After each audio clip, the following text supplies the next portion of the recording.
1. Offices in... Now, Hunt Palmer. Hunt Palmer on 104.5 ESPN Baton Rouge. Holding down the middle of the day. Live from the Mercedes-Benz of Baton Rouge studios. This is Hunt Palmer. Welcome in. Hunt Palmer coming to you from the Mercedes-Benz of Baton Rouge studio downtown in the capital city on a Tuesday. Casey Gaines and Taylor Sharp back there on the ones and twos. Got a big one in Austin later this evening. Pelicans not so good. LSU making some coaching shuffles. All that here over the next 2 hours on the Hunt Palmer Show. Glad you're spending some time with us. Joe Cook covers Texas for Inside Texas, part of the On3 network. He's going to be with us in 15 minutes to talk a little Texas Longhorn baseball as Jay Johnson's team extends its stay in the Lone Star State for a couple more days, and they will do battle with Texas tonight at 6:30 inside Dish Falk Field. Very excited to preview that one. Glenn West of Go247 will do a little bit of that in his normal spot at 1:30. We'll also talk a little bit of basketball as that season winds down here. One more week to go for the Tigers. And then Sharif Ishak in his normal 2:30 slot here as we talk about a Pelican season that is really coming off the rails. And the reaction to last night's loss by the Pelicans was more visceral on Twitter than I think I've seen all year. They had their 10-game skid. They've had injury issues. They've had a lot of things since the calendar turned. But I had not seen any reaction like I saw last night from David Grubb, who we've had on the show multiple times, from Sharif, from some of the folks that cover the Pelicans, from Pelicans fans. Last night was not good. We'll talk to Sharif about it coming up at 2:30. I want to start with some movement on LSU's football staff. There are multiple reports floating around, none of which have been made official by LSU in any capacity to my knowledge as we sit here 2 minutes after 1 o'clock on Tuesday. But I'm going to go with Shea Dixon, my guy over at On3, who's been on this beat for a very long time and who has written on his site that multiple sources have confirmed to him that Brian Kelly has promoted John Jancic from an analyst role to outside linebackers coach. That's where Shea's reporting stops. Shea says that Jancic has been a defensive coordinator at some big schools, has been at Georgia, joined Kelly a year ago to be an analyst. Now he's moving to an on-field role that fills all 10 on-field spots, meaning Brian Polian, who was the special teams coordinator on the field, we know has been moved off the field, and they did not fill that with a special teams coach.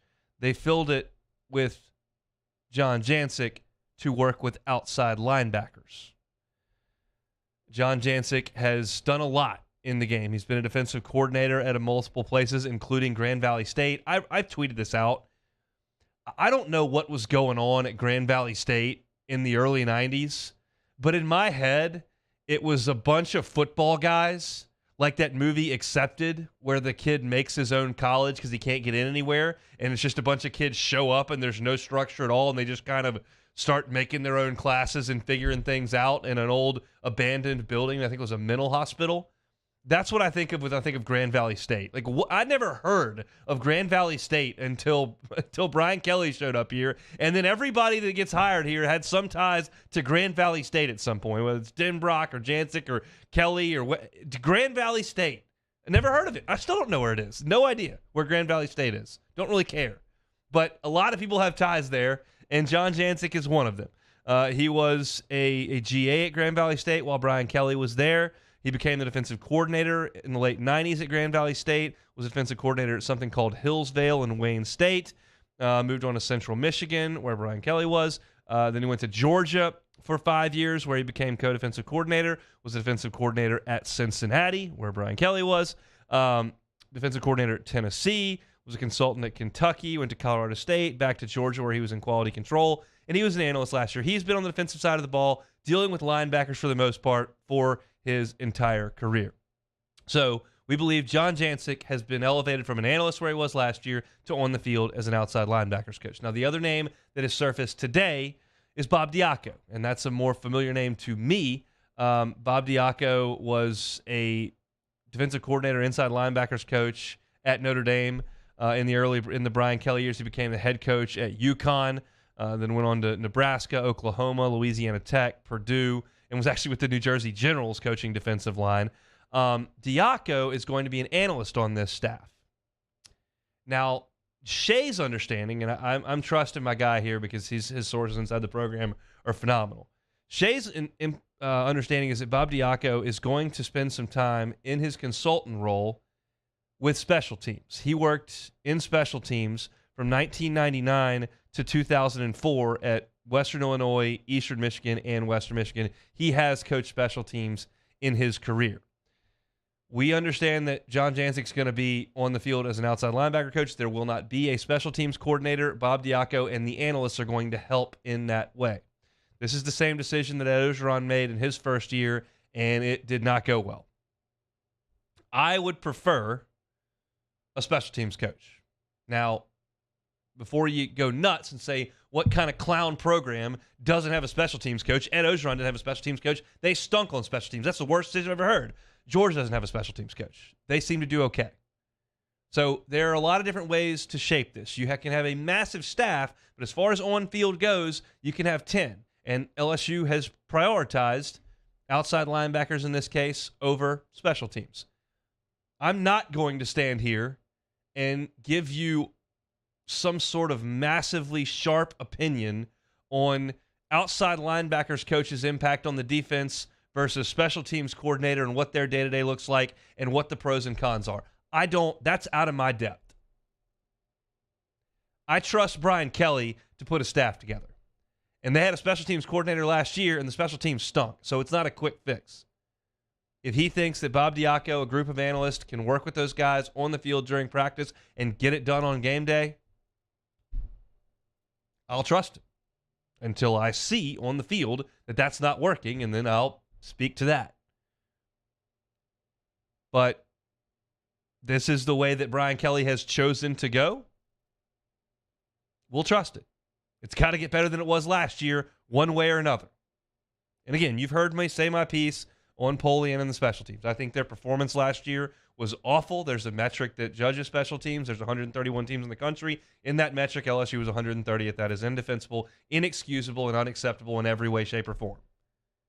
Now, I think some of it was the players not doing a very good job, and I think some of it was the coaches not coaching the players very well. But the combination of whatever went on didn't work. So this has been what we understand will be the fix. They'll go to practice here in a week and a half.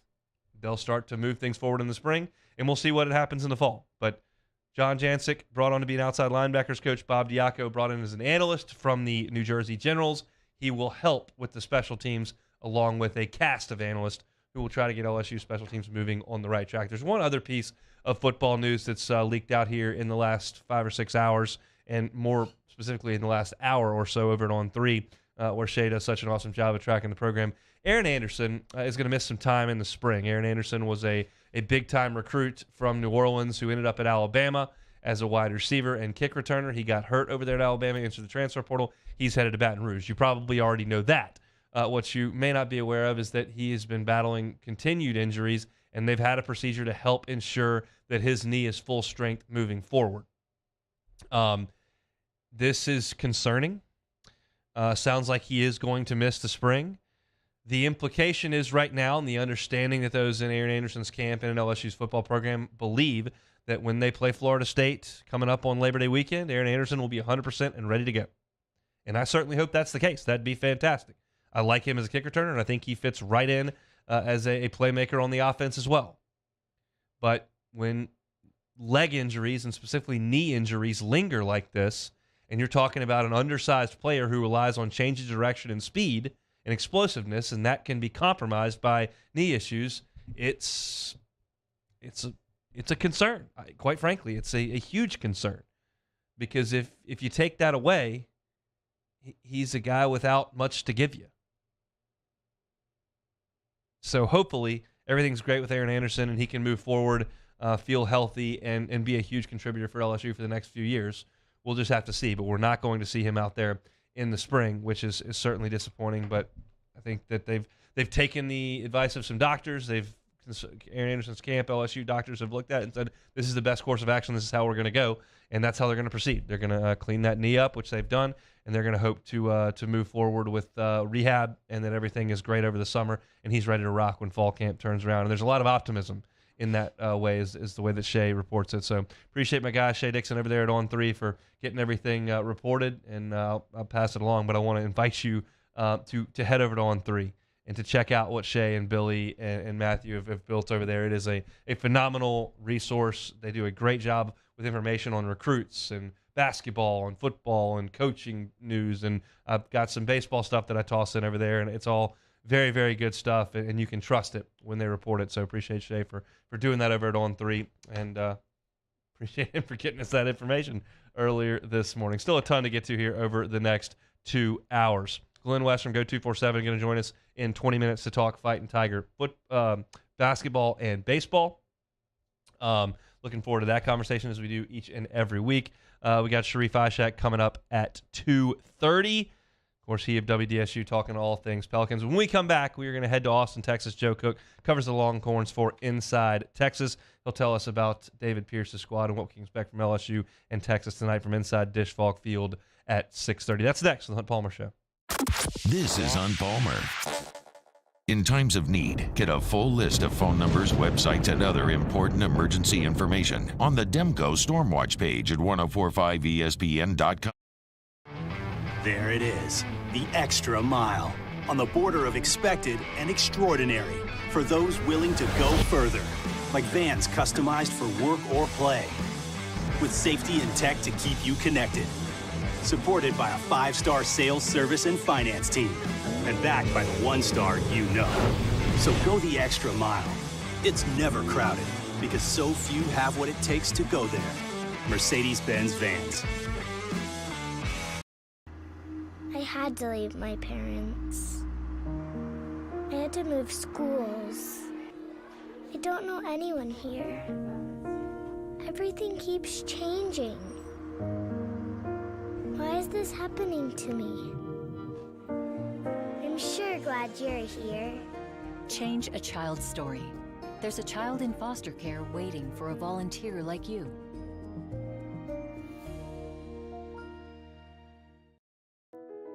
I've been doing business with Luba for 25 years. They're dependable, trustworthy. It's just the attention to detail with our clients.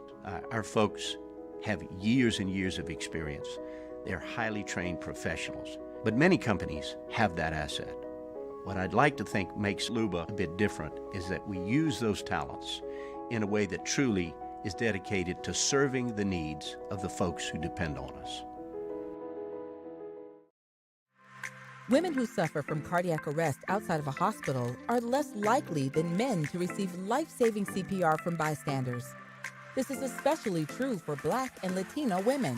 Be the one in your family to help change this statistic by taking the American Heart Association's challenge to learn CPR. Be the beat for someone you love. You can make a difference when it matters most.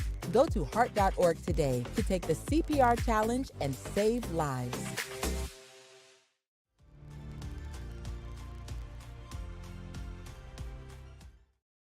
Louisiana. It's a place defined by culture, by pride, by passion, by people who do more than love this place. They celebrate it, elevate it, champion it. They are the individuals who embody what makes Louisiana great. The companies that make Louisiana a better place to work and live. The nonprofits leading transformational change in our communities. Champions of Louisiana are all around us, and LWCC is proud to celebrate them because we've always been Louisiana loyal, supporting the workers, the innovators, the change agents of this great place we call home. Who are the champions around you? Together, we can share their stories. Together, we can help our home state thrive. Together, we are Louisiana loyal. Always.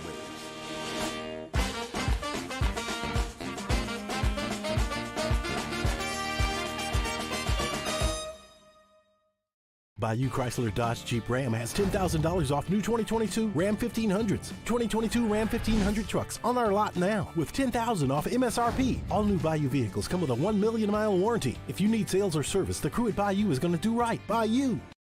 Hi, I'm Brandon Landry, founder and CEO of Walk. Hi, my name is Dr. Craig Green. This is Ryan Terrio with HUDCoRoofing.com. Hey, it's Matt Moscona. No matter how big your commercial roofing job, HUDCO can help.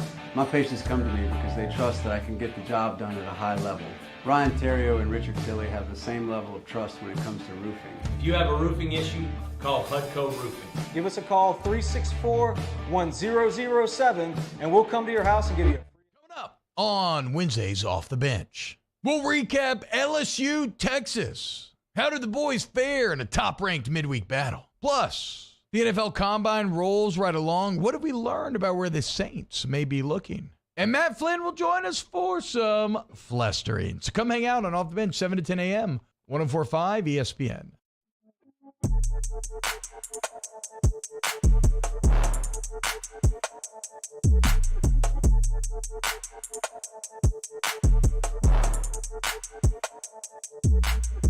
This is Hunt Palmer on 104.5 ESPN Baton Rouge.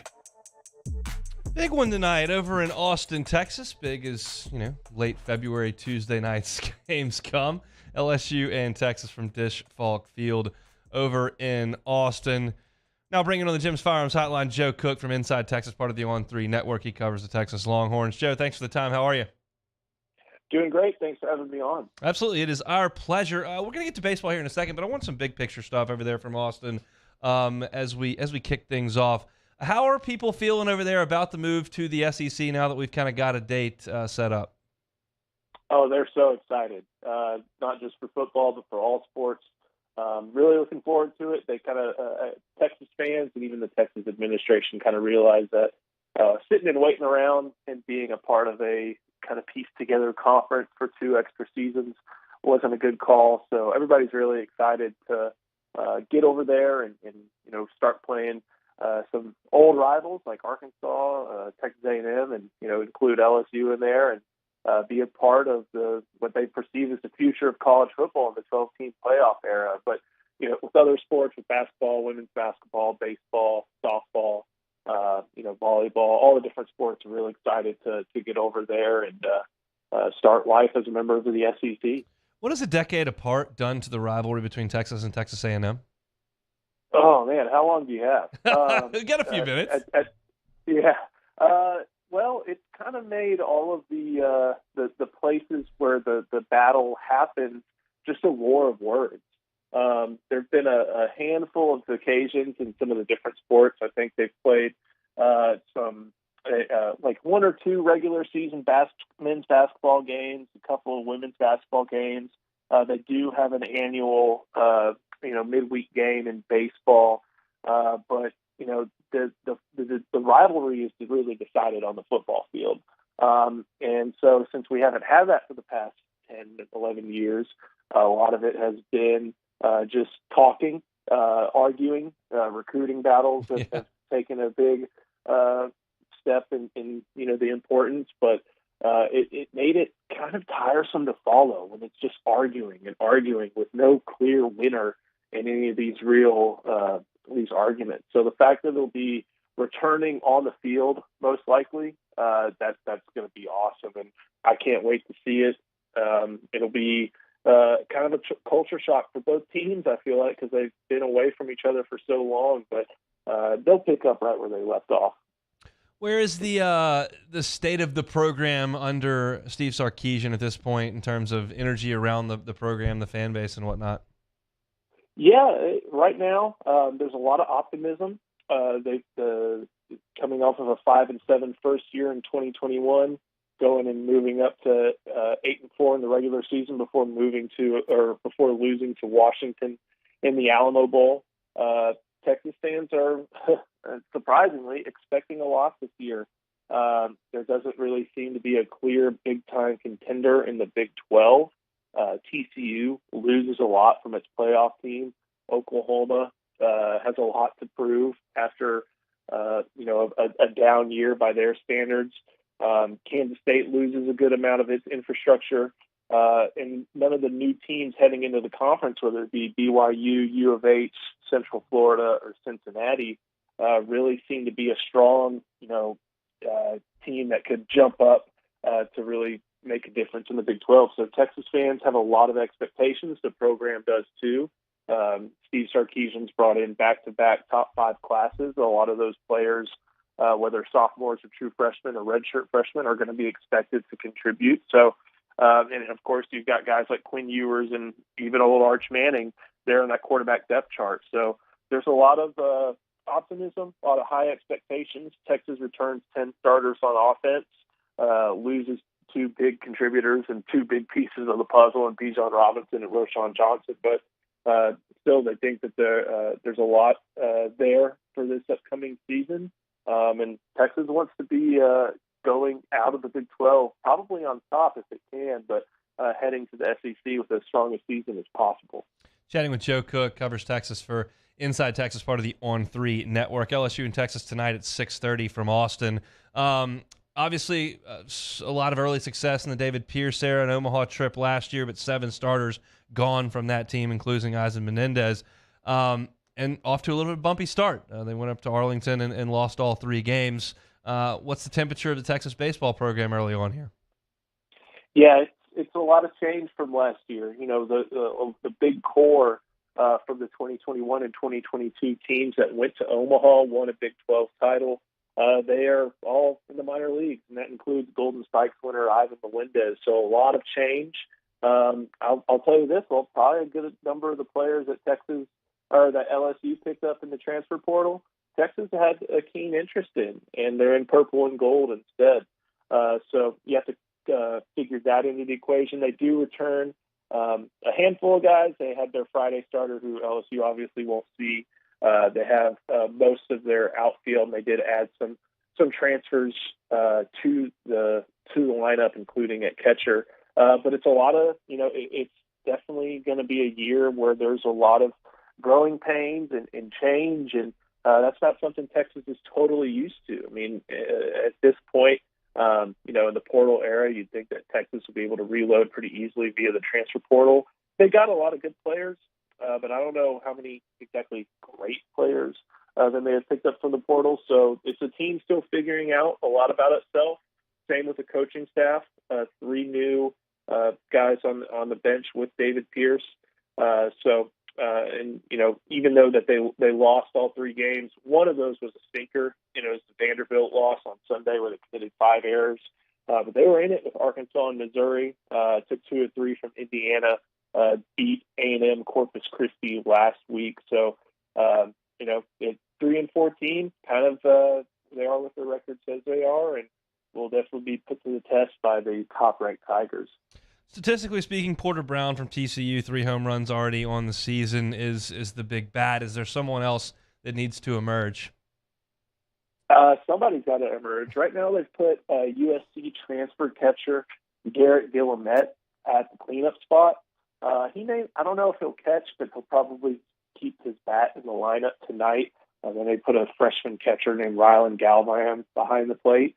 But one of the big things about this team is, I know the Tigers and the Longhorns faced off in Minute Maid Park last year as part of the Shriners Hospital Classic, and that was a Longhorn team that didn't really do a whole lot on the bases as far as I guess stealing bases or things like that, just because they didn't want to run into outs and turn what could potentially be a 2 or 3 run home run into a solo shot. They had, I think 8, maybe 7 players last year who all had double-digit home runs, and that's playing the majority of their games in a park like USC Disch-Falk Field that is not pitcher-friendly. It's 340 to the lines and left, and 340 to left, 360, 370, something like that to the alleys, and 400 to straightaway center. So it's not the most hitter-friendly park. This year, they're going to try to do a lot more manufacturing of runs. That could mean some attempts to steal bases. It could mean a lot more small ball. Could mean being aggressive on the base paths. So the offense definitely looks a lot different than it did last year, but it's not something David Pierce is learning how to do on the fly. That's kind of what was a little bit of his style when he first got here, even before he was very multiple in his approach, whether at Tulane, whether at Sam Houston State. Obviously learning under Wayne Graham during the Rice heyday in the early 2000s. So definitely a different look compared to last year. But, Porter Brown has been the most consistent guy on the offensive side of things so far for the Longhorns. LeBaron Johnson got the start last week in the midweek, 5 innings, struck out 8 and 70 pitches, did not pitch against Indiana. Is it expected that'll be the starter tonight? And if so, what does he look like? Yeah, that's who David Pierce said. Even though they put TBA in the official announcement, that's who David Pierce said he would probably get the ball when speaking after the game on Sunday. He's a big, 6'4", 6'5" right-hander out of Jacksonville area. Took a redshirt year in, I guess it would be 2021. Didn't really pitch at all that year. Pitched some last year, and he's got a big fastball. He can crank it up to 96, sometimes even 97. But control was one of the things he had to work on a lot this year. And he's made a lot of improvement. Also got a slider. I think he's got a splitter as well. But right now, he's still a Tuesday guy for a reason. He got 1 inning, I think, during that opening series in Arlington, just because he hasn't been able to crack the starting rotation quite yet. But, when he's on, he's got some of the best stuff on the team. It's just all about location. And, with this LSU lineup, it's about making sure you don't make a lot of mistakes up. Because so, even with the dish being a pitcher's park, a little bit more than a hitter's park, I know this Tiger lineup has some weapons up and down the nine to where any mistake is going to be punished. And that's something that LeBaron's got to be able to handle early on this season if he wants to do great things for the Longhorns.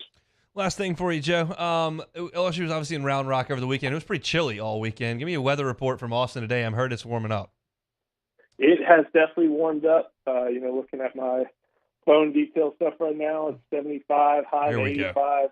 It's going to be good baseball weather. I don't know where the wind's going to be blowing. It's kind of funny, even though often I call the dish the coldest and hottest place in Austin. If the wind's coming from the north, that means it's blowing in. It can recycle kind of under the awning of the asphalt field and make it really cold, but I don't think that's going to be the case. I don't know which way the wind's blowing. But it's going to be great baseball weather. If y'all can get Longhorn Network over there, I'd recommend it because you got some great guys on the call, and Keith Moreland and Greg Swindell, 2 guys who really know baseball, really educated as far as commentators go, and who will help make the experience great for any of those who are watching the game on Longhorn Network. I'll have it locked in at 6:30. We appreciate the time, Joe. Enjoy some baseball tonight. Absolutely. Thank you, guys. That is Joe Cook from Inside Texas, part of the On3 Network. Love to hear that it has warmed up. I heard Bill Franquez on with Charlie earlier, and so heard that the weather was looking good. Joe confirms it looks like we're going to have temps in the 70s. That is a good thing for a little baseball tonight between Texas and LSU inside the dish. I'll give you my thoughts on this game coming up in the second hour. When we come back, Glenn West of Go 247 will give us his. It's the Hunt Palmer Show. Hunt Palmer on 104.5 ESPN Baton Rouge. Bayou Ford. Check out that inventory. BayouFord.com is the website. I tell you all the time I'm a Ford Explorer driver, have been my entire driving career, and I love it. It got me all over the Southeast going to football weekends as a college student. Now I got the car seat and the golf clubs back there, and it works just fine. Got plenty of room. If you need more room, you got a Hester-sized crew. The Expedition, maybe what you're looking for. Maybe it's a Mustang. Maybe it's an F-150.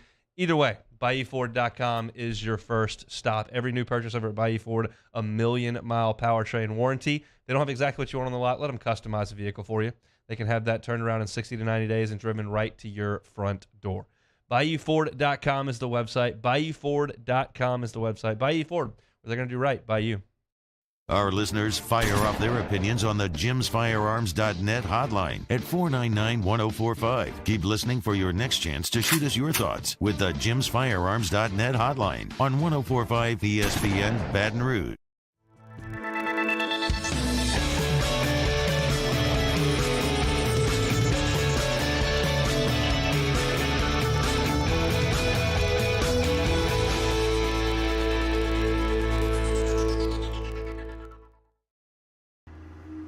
had to leave my parents. I had to move schools. I don't know anyone here. Everything keeps changing. Why is this happening to me? I'm sure glad you're here. Change a child's story. There's a child in foster care waiting for a volunteer like you.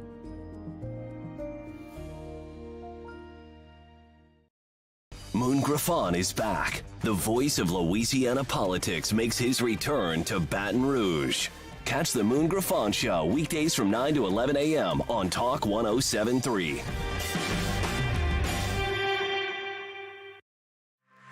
Women who suffer from cardiac arrest outside of a hospital are less likely than men to receive life-saving CPR from bystanders. This is especially true for Black and Latino women. Be the one in your family to help change this statistic by taking the American Heart Association's challenge to learn CPR. Be the beat for someone you love. You can make a difference when it matters most. Go to heart.org today to take the CPR challenge and save lives.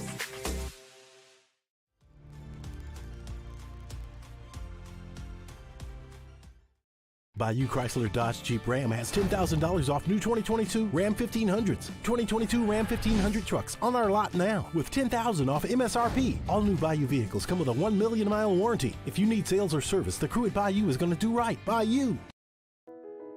I've been doing business with Luba for 25 years. They're dependable, trustworthy. It's just the attention to detail with our clients. Our folks have years and years of experience. They're highly trained professionals, but many companies have that asset.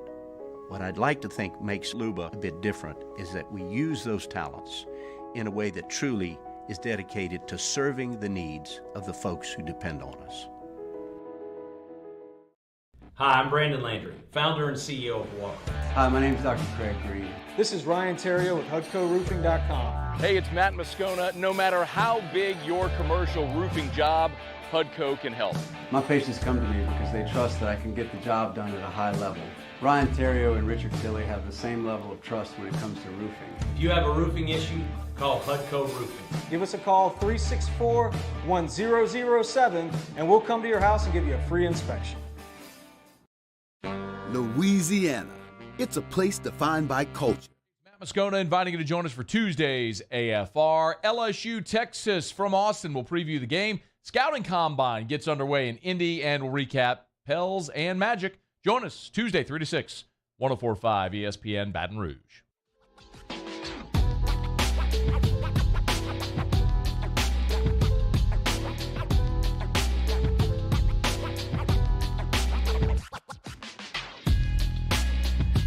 You're listening to Hunt Palmer on 104.5 ESPN Baton Rouge. Back to the Jim's Firearms Hotline we go. Glenn West, go to 47, our guest every Tuesday at 1:30. Glenn, spin the wheel here. We got baseball, we got basketball, we got football. What would you like to talk about first? Let's talk about some football, I guess. Let's talk some football. Okay, as you understand it, there have been some reports today. Bob Diasco, Coach Jancic, and potentially maybe not being a special teams coordinator. What do you make of what we've seen today on the LSU staff shake-up front? Yeah, I mean, it sounds like they're pretty confident internally that they can fix some of the special teams issues that they kind of were plagued by last year. I mean, by hiring or promoting Jancic from, an analyst role to an on-field role, it sounds like a lot of the analysts that are on staff are going to be devoted to helping get the special teams back on track. And, look, I mean, I think, there's been some discussion about why would they not go outside and make a hire. And, I think it's one of those things, especially with special teams, like if you feel like you have an answer or two in the building already that you feel like can help get the thing back on track, why not promote somebody from within? Jancic's the guy who's worked with Brian Kelly going back to his early days in the coaching business. So, you've kind of shuffled things around now. I think you've got your ducks in a row before spring starts next week, and you certainly get a chance to see what these guys have on the field. Where is Grand Valley State University?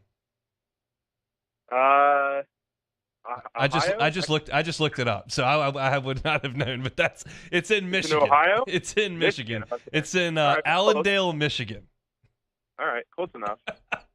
All right, your thoughts on potentially Aaron Anderson missing some time this spring and how big an impact that may have on LSU's wide receiving core? Yeah, I mean, that's a tough break because Anderson's a guy you also kind of expected to fill a special teams role for you, whether it's punt or kick returns. And, yeah, I mean, it's a little bit of a blow, I think, just from this perspective that you wanted to see how he would do as a potential slot guy this spring and how he'd mesh with Brian Thomas and Malik Neighbors. But, it sounds like this was a procedure that's going to help him moving forward, get healthy quickly and be ready for fall. So, of course, you're all on top of that when you're all for it when that, kind of comes through. But it's going to be, other guys are going to have to step up. Kyron Lacey, I think, is the guy you're going to look at in the slot this spring. Certainly Chris Hilton, if he's healthy enough to get some reps there. A couple of the freshmen, Jalen Brown is on campus right now. And so it's going to be an opportunity for a lot of these unproven young guys to kind of thrust themselves into the rotation there and see if they can't stick. Let's go to baseball. Round Rock Tigers get 2 of 3. What was the biggest talking point for you of the 3 games over the weekend? I would say probably the depth of the pitching staff. Look, I mean, Ty Floyd had a really great night, had a really great Friday backing up Paul Skeens. Will Helmers, I thought, gave 3 great innings, probably out there 1 inning too long, but I thought he was great. And then, I think it really just kind of shines a light on the kind of the depth of the staff. I mean, it wasn't obviously a perfect outing on Saturday between, Riley Cooper's start, but I think that you're going to really get a chance to see what this staff is made of in terms of how situational they can be with their starts, in terms of who's going to get the nod next weekend. I wouldn't be surprised if Ty Floyd gets to start next weekend. He's pitched really well in both of his relief outings, so might be deserving of one there. But I mean, I think they're going to pitch to matchups, and I think that's going to be a really important key to figuring out which guys they can really count on in that respect. And nice to see the offense bounce back on Sunday after kind of a letdown on Saturday. So you got your first taste of a loss and how you respond to a loss as well. So that was important to see as well. Yeah, 4 games this coming weekend, so an extra start to be tossed in there. And then a really good Lamar team that comes in who's playing great. Will Davis, former LSU assistant, is the head coach over there, and they're playing great baseball early on. Beat Texas A&M, have beaten Rice. They played very well. As far as Riley Cooper, you mentioned that start. What do you make of his role in the pitching staff and where he pigeonholes? Yeah, I mean, they're going to be I think they're going to mix it up with him. I don't figure him to be the full-time starter, you can pen in throughout the entire season for a weekend start. But, you saw it last year. He's one of the most trustworthy guys on this staff. Jay Johnson trusts him completely. He had 30 appearances last year for a reason. He was not only their most, efficient left-handed guy, but he was also one of the more efficient pitchers on the staff. And, you chalk it up to probably just a rough day at the office, but I certainly think you could see him kind of all over the place as this season winds, kind of goes along. I think there's going to be a lot of guys that are going to be, jockeying for some starts down the stretch come SEC play. See if Thatcher Hurd can bounce back, and then obviously Ty Floyd, Christian Little are names that have pitched really well for you, and you expect great things out of for the season. So certainly think Riley Cooper is going to be a big part of the staff, but as far as an everyday or every weekend kind of starter role, I'm not sure if that's going to be the blueprint for him moving forward. How big is tonight for Thatcher Hurd? It's huge. I mean, he's got to get back on track with the control. I think if you see the command, really kind of lock in, he's a guy that you could absolutely see as a starter down the line here as a really an A-list pitcher. I mean, he'd be an ace on 90% of the teams in the country right now. I mean, including UCLA where he just transferred from. That's a luxury to have when you have him. I know they're working through some mechanical stuff with him right now, and that was probably a reason for some of the the command and control issues he had last weekend. But he's going to be a dependable part, and to have him and Little and Ackenhausen available tonight against Texas, I think is going to be really good for the pitching staff. How do you feel about the lineup with Jones at first and Morgan in left? I think it's a good temporary option. I'm not sure that you stick with Trey Morgan in left moving forward. I think when Tommy White gets healthy, you can immediately go back to that Morgan at first, Jones as the DH, and White at third base. But the shoulder injury is going to be tricky. He's dealing with some pain in that shoulder still. Probably can't throw the ball like he wants to. You saw him struggle at the plate at times this weekend. I think they just got to wait for him to get healthy, and hopefully that's sooner than later. Chatting with Glenn West, go 247 for all your LSU recruiting and team coverage. Basketball, I got senior night coming up tomorrow. We'll go back to Saturday against Ole Miss. How surprised were you that they gave up over 80 points to that team and were beaten by double digits? Pretty surprised. A team that had just fired their head coach 3 days earlier. You would have expected a little bit more urgency, a little bit better execution of the game plan against a team like that. It's kind of reeling at this point in the season, much like you are. But it was the same thing. Points off turnovers. They got outscored 16-4 on points off turnovers, and they lost the game by 13 points. I mean, that's a huge stat line there that they just have been a plague for them really all season. You had another really big game out of KJ Williams, but you couldn't score when you needed to down the stretch, and Ole Miss was able to pretty much take the lead and not really feel worried about them coming back. It was just one of those nights where it just didn't seem like LSU was going to have those late shots fall for them like they did last week during last week's midweek game. Missouri came out throwing haymakers against LSU in Columbia. How do they slow them down tomorrow? Yeah, I mean they're a team that's beaten a lot of good programs. They beat Tennessee earlier this year. I think they're riding a 3 or 4 game win streak into this game. So certainly a formidable foe. It's going to be tough. Historically they're a team that's shot the ball pretty well and have found some really good recruits over the years as well. So it's going to be a tough matchup. I haven't dug deep into it yet. We're about to go meet with KJ and Coach McMahon right now. We'll learn a little bit more. But certainly it's just a game that you want to have as kind of one last send off for these seniors. Obviously KJ's a guy who's going to be leaving after this year, so we'll see if they can get it done. Don't have a whole lot of confidence, but it's certainly going to be it's going to be a fun one, I guess. Last one here, Glenn, and we appreciate your time. Tyrell Ward, at least statistically, has shot it pretty well. When you watch him play as a freshman, a raw player that they brought in with a lot of acclaim, what have you seen from him over the last 2 months of SEC play? Yeah, I think his confidence has grown with the expanded role that he's had, and I think that's you would imagine how a lot of freshmen who come in and maybe aren't ready to play right away, as their role expands throughout the season, you would hope that their trajectory certainly improves as well. And I think Tyrell's shooting it at a much more efficient clip. He's going to be a guy that I think you have to have next year and be a part of the rotation and hope that he develops well in the off season. Because there's just not a whole lot of a foundation right now with the young guys. I mean, they've got to establish these guys and get them back next year, develop them for an off season, and hope that they can improve and help get this team closer to a respectable competitor in the SEC. Thanks, Glenn. See you at the box this weekend. All right, thanks, Hunt. He is Glenn West. Go 247 again for all your recruiting and team covers. They do a great job over there, and Glenn joins us each and every Tuesday at 1:30. Sharif Ishak in 45 minutes talking Pels. We're going to close out hour number 1 coming up next. One of the untouchable records in sports is threatening to be touched here. We'll tell you what that is and what the odds are that it actually falls coming up next on the Hunt Palmer Show.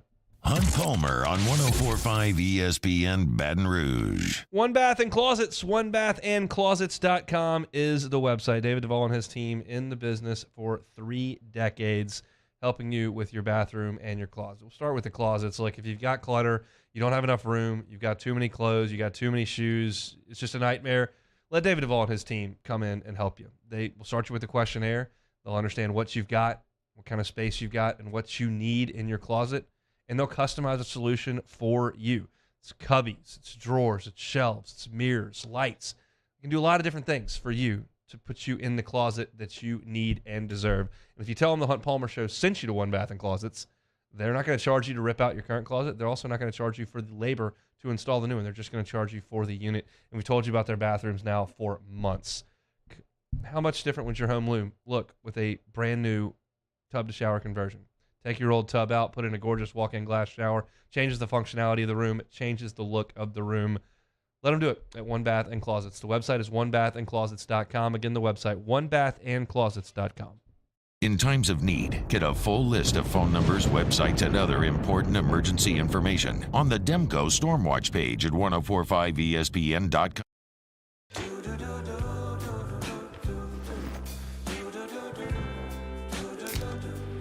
I've got that blue sky.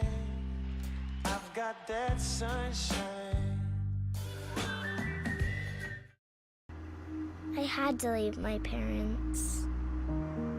I had to move schools. I don't know anyone here. Everything keeps changing. Why is this happening to me? I'm sure glad you're here. Change a child's story. There's a child in foster care waiting for a volunteer like you. Bayou Ford has $10,000 off MSRP on select new 2022 Ford F-150 trucks. $10,000 off plus 0% financing. And all new Bayou Ford vehicles come with a 1 million mile warranty. The crew at Bayou Ford is going to do right by you. Follow us on Twitter at 1045ESPN to cast your vote in the Citizens Bank and Trust Poll of the Day. Vote daily inside Off the Bench, anytime. Hunt Palmer. And after further review, Citizens Bank and Trust brings you the Poll of the Day via Twitter at 1045ESPN. What a good day to finally be out of the office. Is that this? A Skag mower. Okay, living the good life I see. Not gonna lie, I'm a little jealous. It's just like driving a throne. It's gorgeous. A beautiful piece of machinery right there. The moment you know you want a Skag. Skag. Simply the best.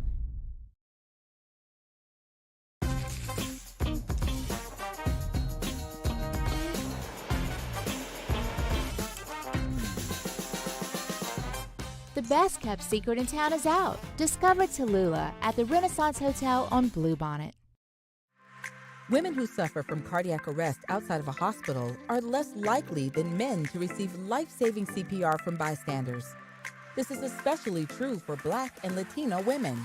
Be the one in your family to help change this statistic by taking the American Heart Association's challenge to learn CPR. Be the beat for someone you love. You can make a difference when it matters most. Go to heart.org today to take the CPR challenge and save lives.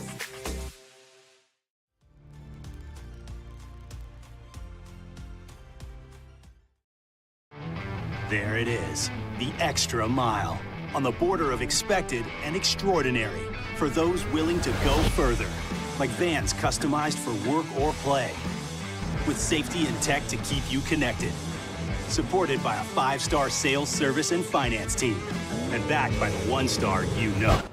Jimmy out and Mike Delicano for the Tuesday evening edition of Game Time, presented by Bet Rivers. We're at Mike Anderson's on Lee, just off of Nicholson. That's Game Time, presented by Bet Rivers, 6 to 8 p.m. on 104.5 ESPN Baton Rouge.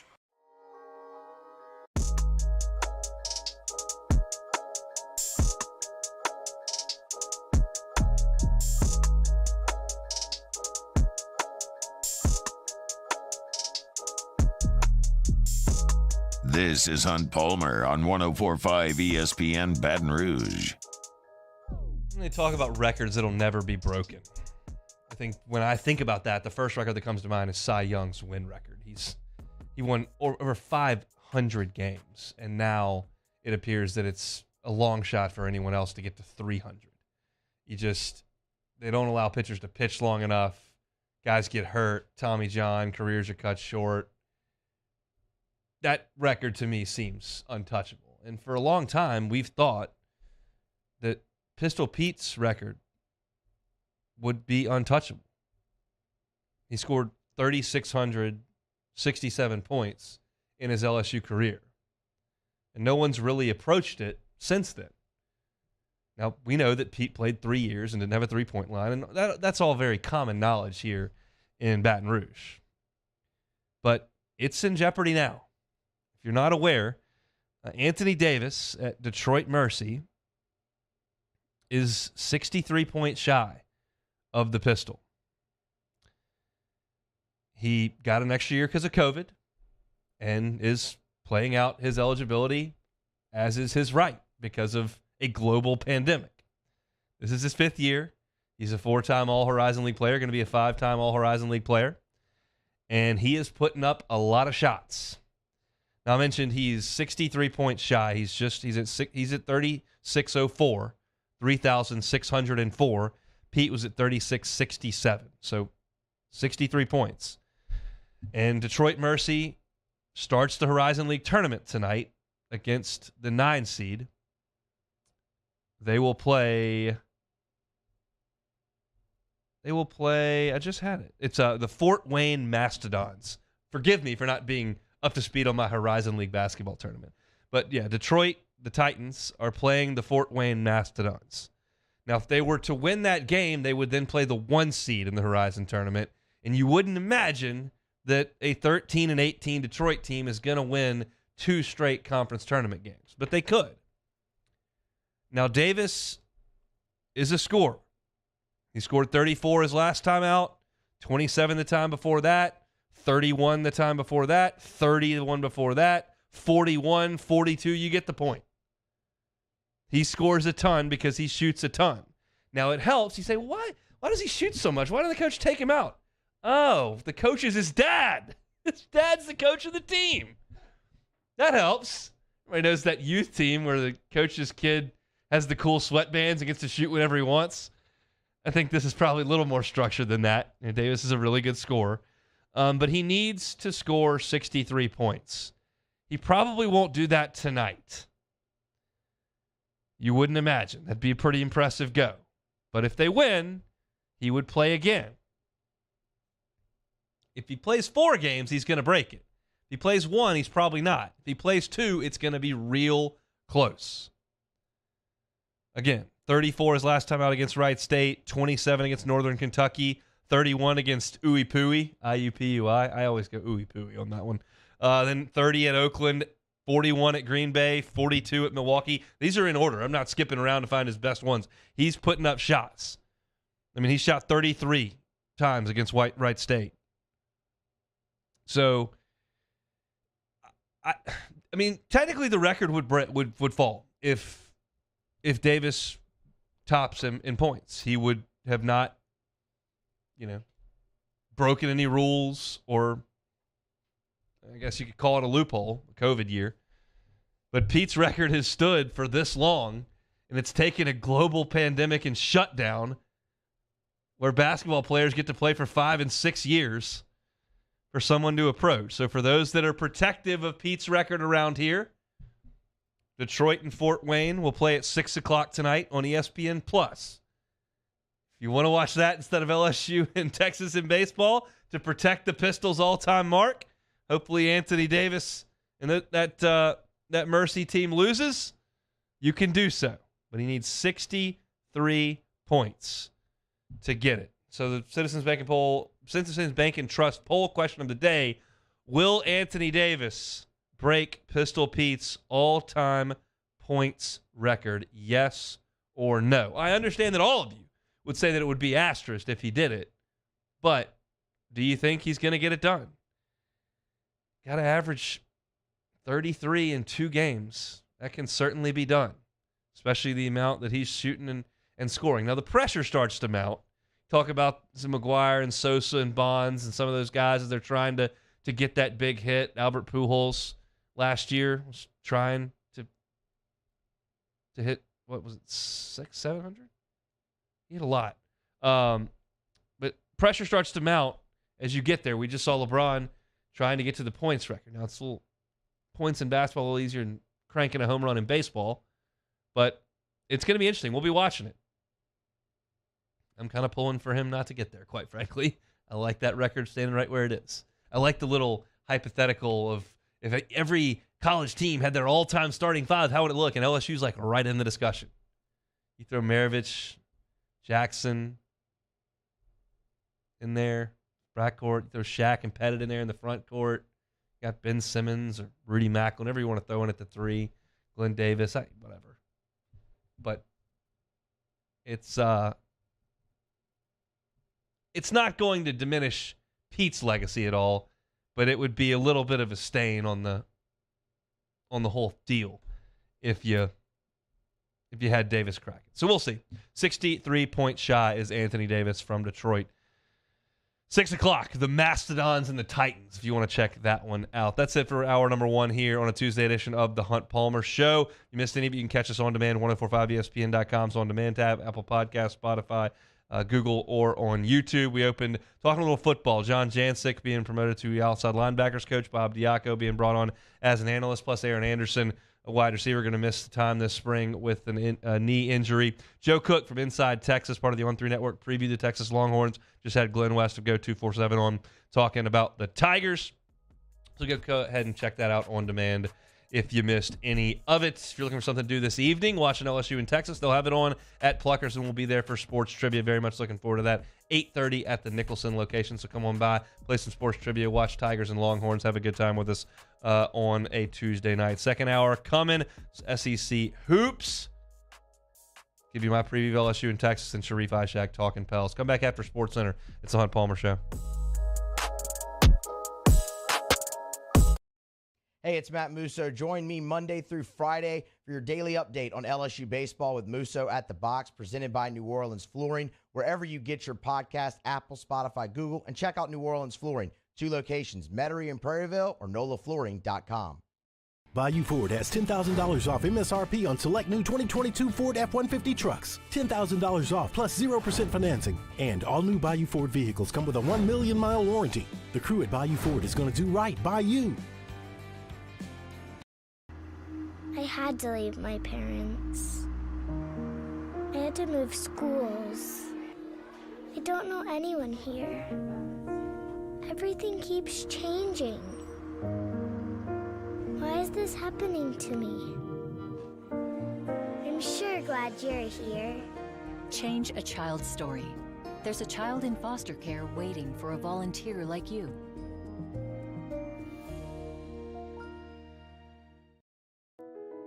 I've been doing business with Luba for 25 years.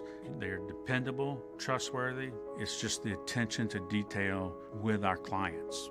Our folks have years and years of experience. They're highly trained professionals, but many companies have that asset. What I'd like to think makes Luba a bit different is that we use those talents in a way that truly is dedicated to serving the needs of the folks who depend on us. Louisiana. It's a place defined by culture, by pride, by passion, by people who do more than love this place. They celebrate it, elevate it, champion it. They are the individuals who embody what makes Louisiana great. The companies that make Louisiana a better place to work and live. The nonprofits leading transformational change in our communities. Champions of Louisiana are all around us, and LWCC is proud to celebrate them because we've always been Louisiana loyal, supporting the workers, the innovators, the change agents of this great place we call home. Who are the champions around you? Together, we can share their stories. Together, we can help our home state thrive. Together, we are Louisiana loyal. Always.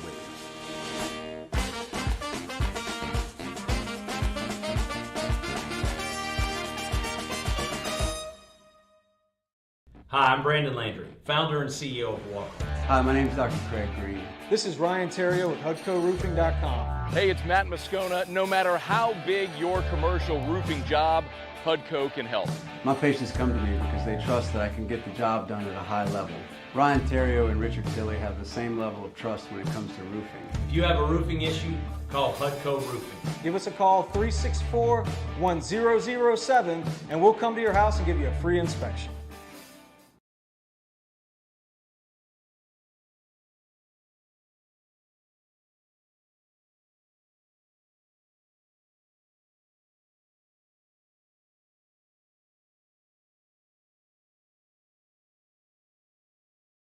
Buying a house, starting a business, having a baby, preparing for retirement, my friends at Gulf Coast Bank and Trust are ready to help you realize your dreams and navigate these life-changing events. No matter your goal, Gulf Coast Bank and Trust is here to make it happen. Member FDIC, an equal housing lender. Insurance companies often discourage people from getting an attorney.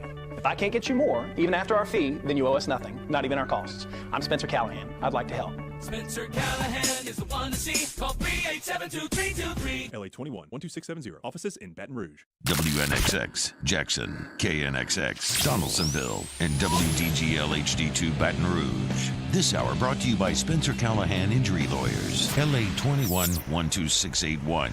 Offices in Baton Rouge. This is SportsCenter.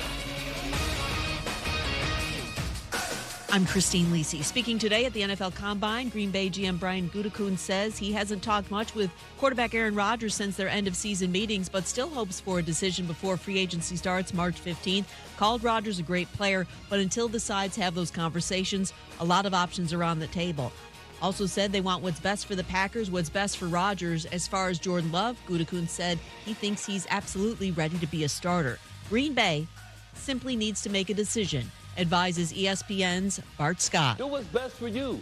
If the best thing for you is to get a haul for Aaron Rodgers, then get a haul for Aaron Rodgers and build around Jordan Love. If you believe that Jordan Love is ready, then with these young receivers, it is time to start growing a new young nucleus and turning the page on Aaron.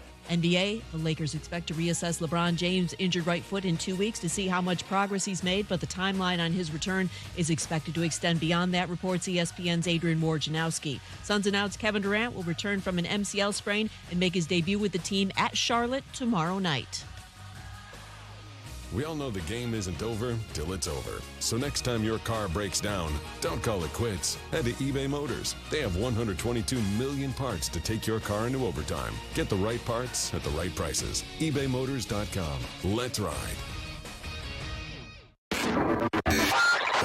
Now, Hunt Palmer on 104.5 ESPN Baton Rouge. Holding down the middle of the day. Live from the Mercedes-Benz of Baton Rouge Studios. This is Hunt Palmer. Hour number 2 on a Tuesday Hunt Palmer show. Glad you're hanging out with us. Hope your week's off to a good start. Had a fun hour number 1. Looking forward to hour number 2. I don't know how well Sharif's going to be doing at 2:30. Let's be honest.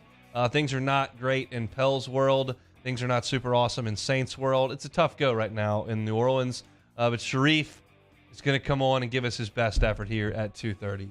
I do want to go back to the final segment of the first hour because sometimes you go on live radio and you make a talking point, have a segment, whatever, and then you realize something that you said was just mind-numbingly dumb.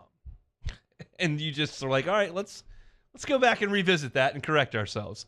I was talking about how Antoine Davis's dad is his coach and he shoots a lot and whatever, and just did not even make mention of the fact that Pete Maravich's coach was Press Maravich. I obviously knew that, but it just did not come right to the top of my mind.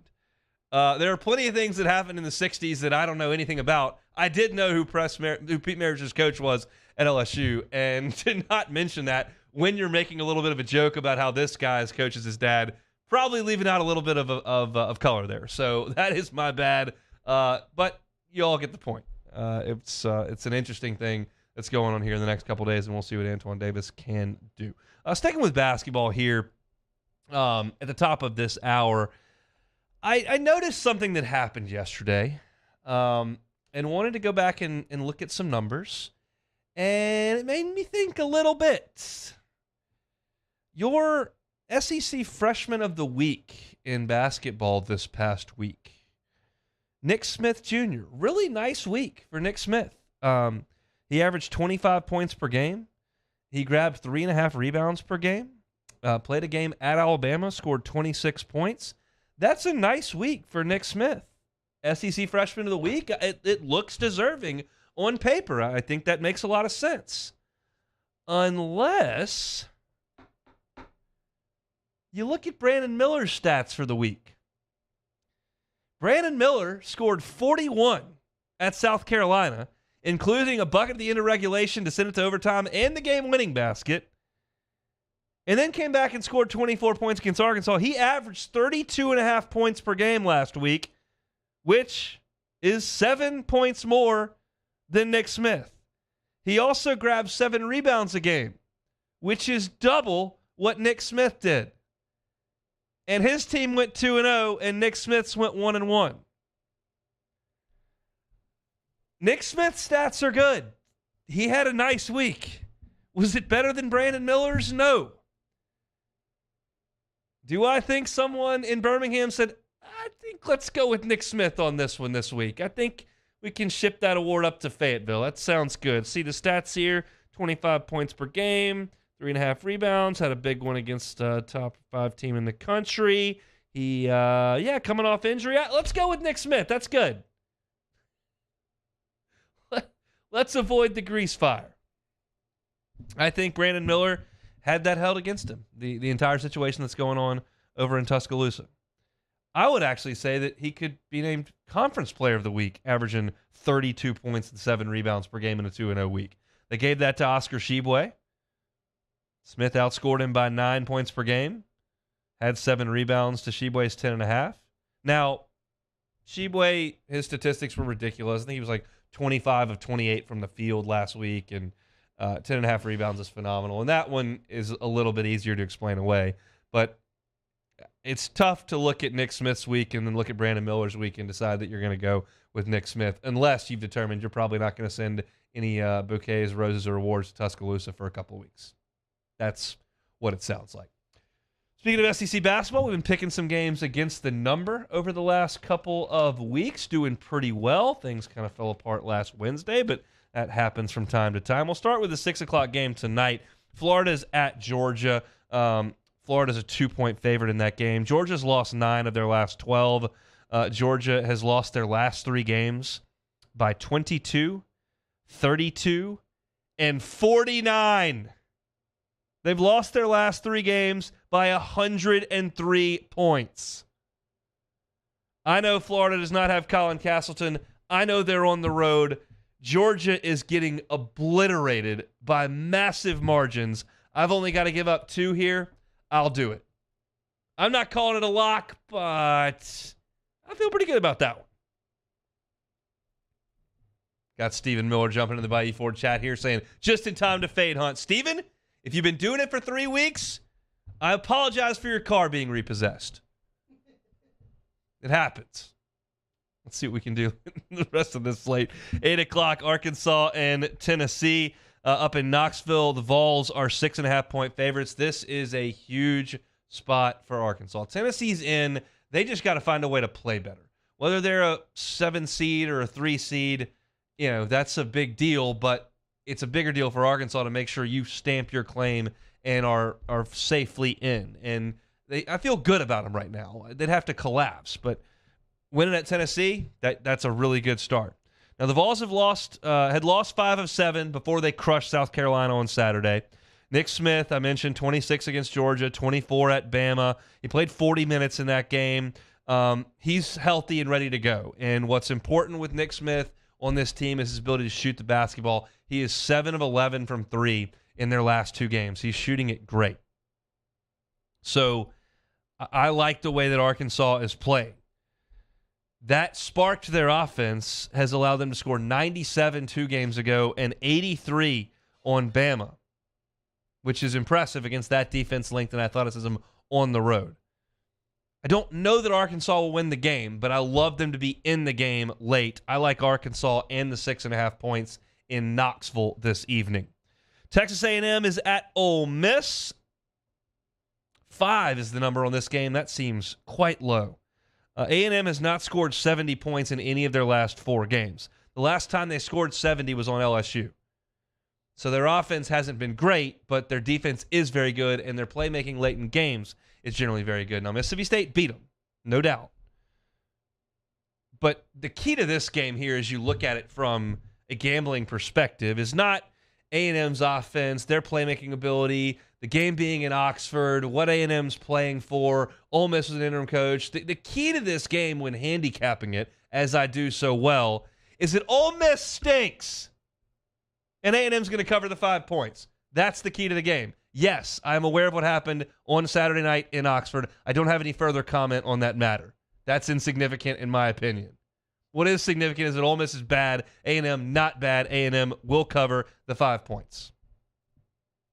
And then you got South Carolina and Mississippi State. This number, as you might expect, because South Carolina got beat by 690 points over the weekend in one game, is Mississippi State a 16-point favorite in Starkville.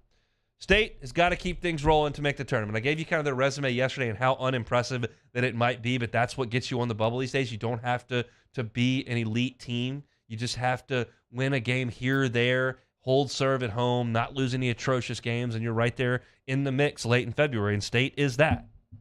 South Carolina is not. They have lost 11 of 13. These two teams played a month ago, January 31st. State held South Carolina to 51 points. Now, I know that I gave you the key to the last game, as that Ole Miss stinks, that being the key to the game. South Carolina stinks even worse, but they're catching 16 points, and Mississippi State's not great on offense. I will, with no confidence, no conviction whatsoever, take South Carolina in the 16 points. Why? Not because of particular cover here or there. Just keep them at arm's length, maybe make some free throws. Maybe Mississippi State shoots it really poorly because they can. But those are my picks. I got Florida laying 2 points at Georgia. I got Arkansas catching 6.5 at Tennessee. I've got A&M laying 5 points in Oxford. And I have got South Carolina catching 16 at the Hump in Starkville. Those are my picks, and I'm sticking to them. Stephen Miller, I hope you have taken notes accordingly. We'll talk with Sharif Ishak coming up in 20 minutes about the Pels woes. When we come back, I'll give you my thoughts, which I haven't gotten to yet, on LSU in Texas tonight, 6:30 first pitch from the Dish over in Austin. That's on the Hunt Palmer Show. This is Hunt Palmer. Our listeners fire off their opinions on the jimsfirearms.net hotline at 499-1045. Keep listening for your next chance to shoot us your thoughts with the jimsfirearms.net hotline on 1045 ESPN Baton Rouge.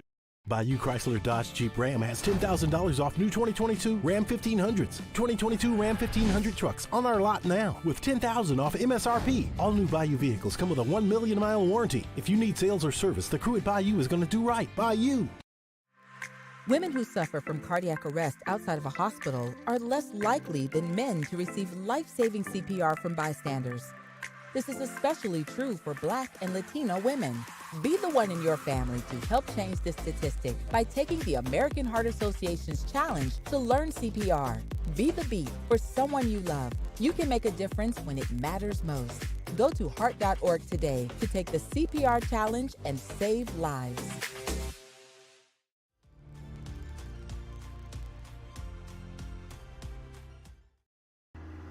I had to leave my parents.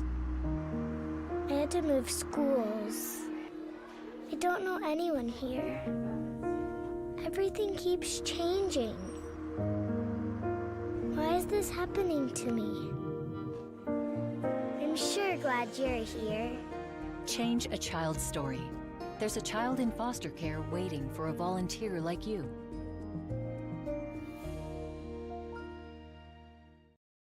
Start your day with news and newsmakers. Start your day with traffic, weather, and local stories that are important to you. Kickstart your day every day. Mornings with Brian Haldane from 6 to 9 a.m. Weekdays on Talk 107.3. I've been doing business with Luba for 25 years. They're dependable, trustworthy. It's just the attention to detail with our clients. Our folks have years and years of experience. They're highly trained professionals. But many companies have that asset. What I'd like to think makes Luba a bit different is that we use those talents in a way that truly is dedicated to serving the needs of the folks who depend on us. Louisiana. It's a place defined by culture, by pride, by passion, by people who do more than love this place. They celebrate it, elevate it, champion it. They are the individuals who embody what makes Louisiana great. The companies that make Louisiana a better place to work and live. The nonprofits leading transformational change in our communities. Champions of Louisiana are all around us, and LWCC is proud to celebrate them because we've always been Louisiana loyal. supporting the workers, the innovators, the change agents of this great place we call home. Who are the champions around you? Together, we can share their stories. Together, we can help our home state thrive. Together, we are Louisiana Loyal. Always.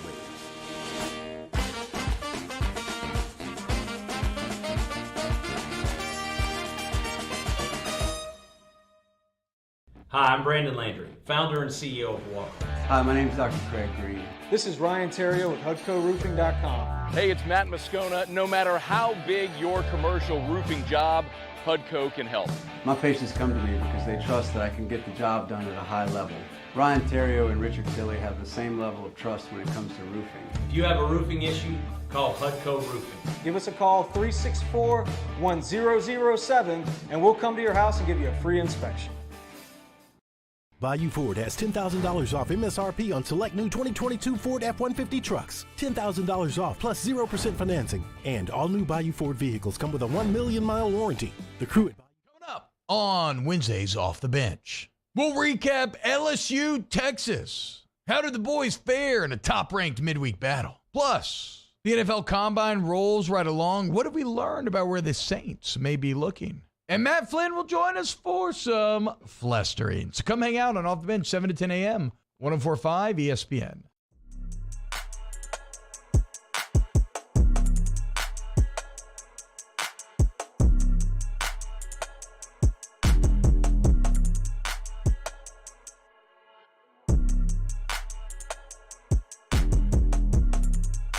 You're listening to Hunt Palmer on 104.5 ESPN Baton Rouge.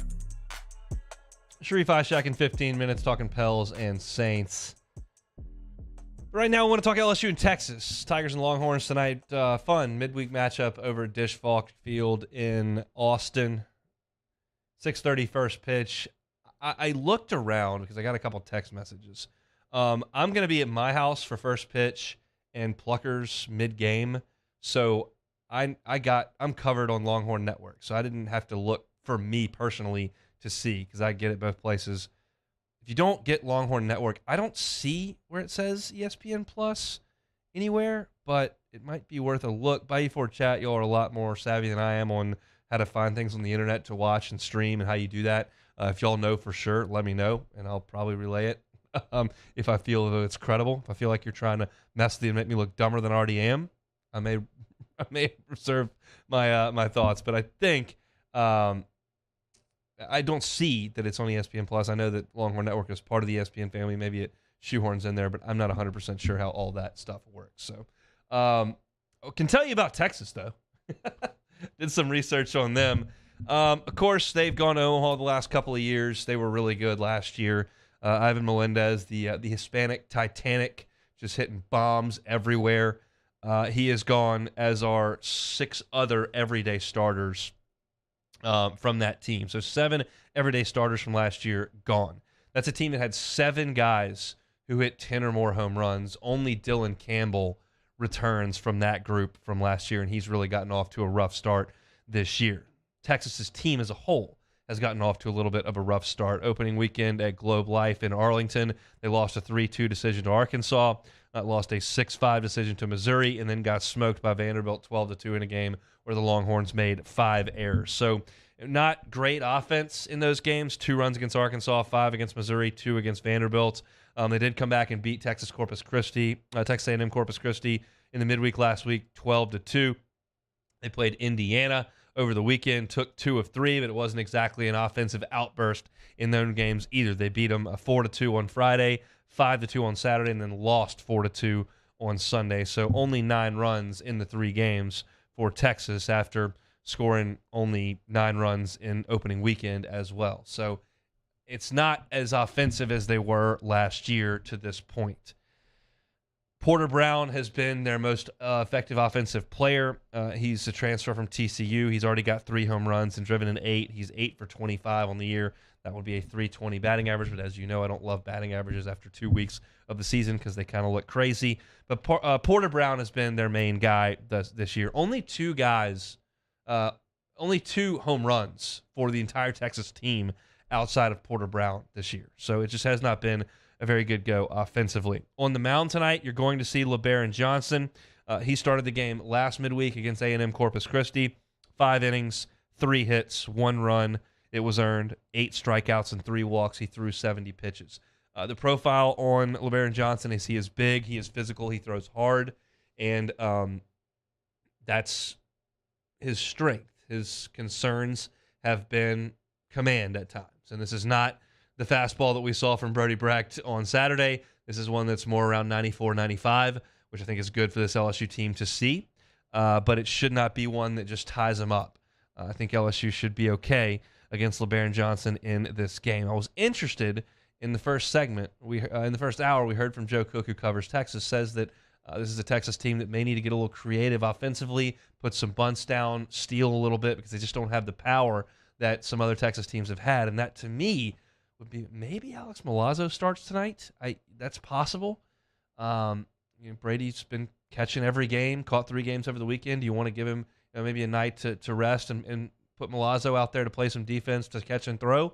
That would be something that I would look at. But the big picture in this game is only one focus. You can look at a football game or a basketball game, look at this key, look for this stat, look for this, what I'm looking here. You can do that and you can do it with baseball too. Not tonight. Tonight's about one thing for LSU. It's not even about winning and losing.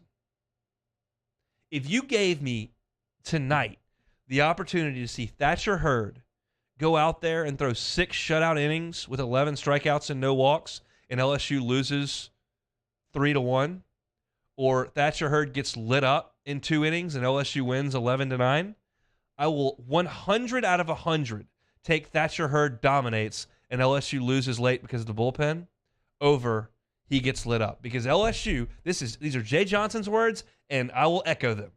LSU is not going to be the best team that they can be if he doesn't get it rolling. And one outing doesn't matter. I'm not suggesting he doesn't have it rolling. They were working on some things. They bumped him back to the midweek last week. Sure, Southern hit it around a little bit. I don't care. It doesn't mean he's lost his ability to pitch. I'm just telling you that his development, his progression, and his ability to get into that weekend rotation and become a guy for LSU is a huge piece of this season. Huge.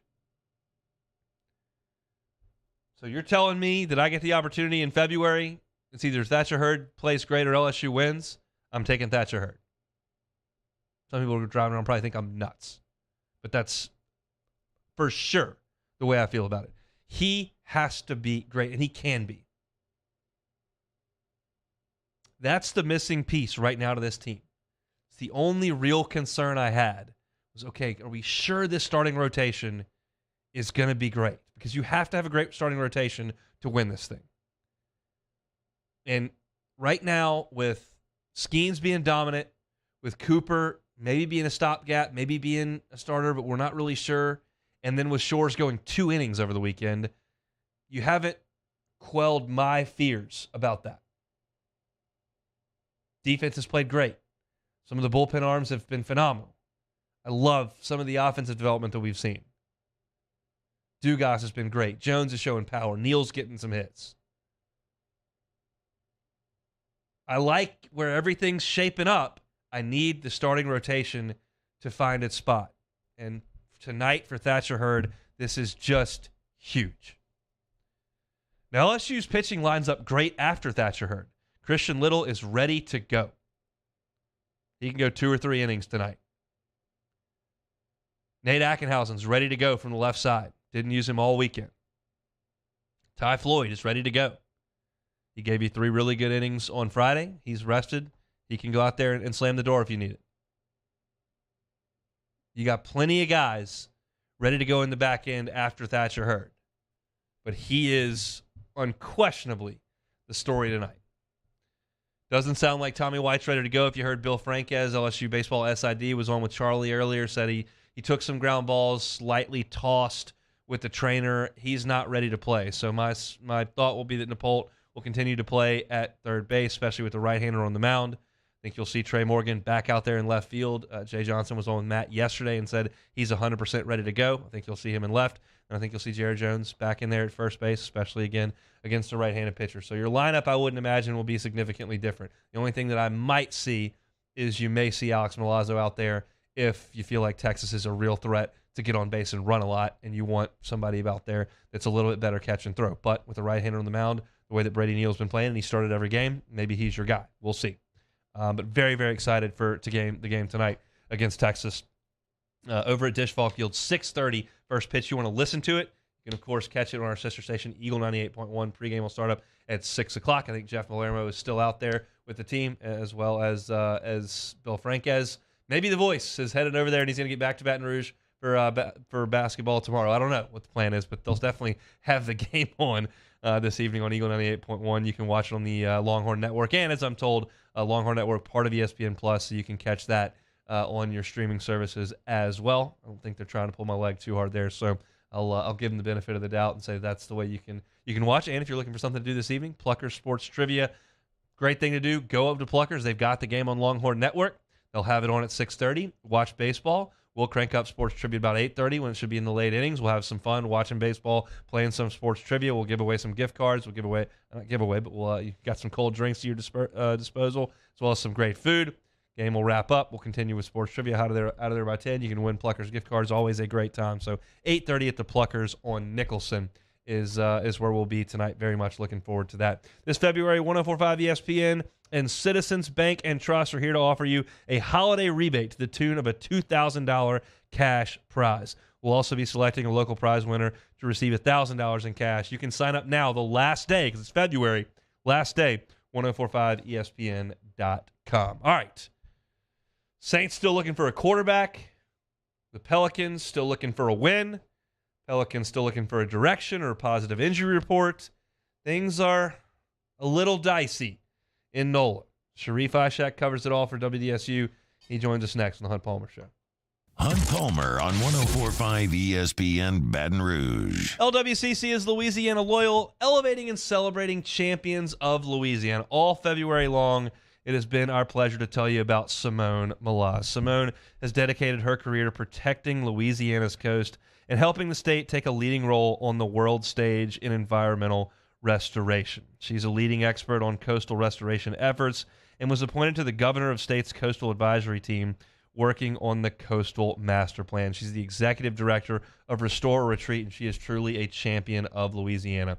If you know of a champion like Simone, whether it's a person, maybe a nonprofit or a business that's doing awesome things for our great state, we want to tell their story, and LWCC gives us that platform. So go to lwcc.com/champions and nominate a champion of Louisiana like Simone Malaz. Simone Malaz, Executive Director of Restore or Retreat, is February's Champion of Louisiana, presented by LWCC. In times of need, get a full list of phone numbers, websites, and other important emergency information on the Demco Stormwatch page at 1045ESPN.com. Gulf Coast Office Products is a nationally recognized Savin office equipment dealer based right here in Louisiana. Over 100 employees strong, Gulf Coast has the boots on the ground to support all vertical markets, from education, engineering, legal, and finance. With the latest in office technology, from desktop to production segment units, Gulf Coast and Savin have the perfect fit for you. Call 225-756-2644. That's 756-2644 for Gulf Coast Office Products.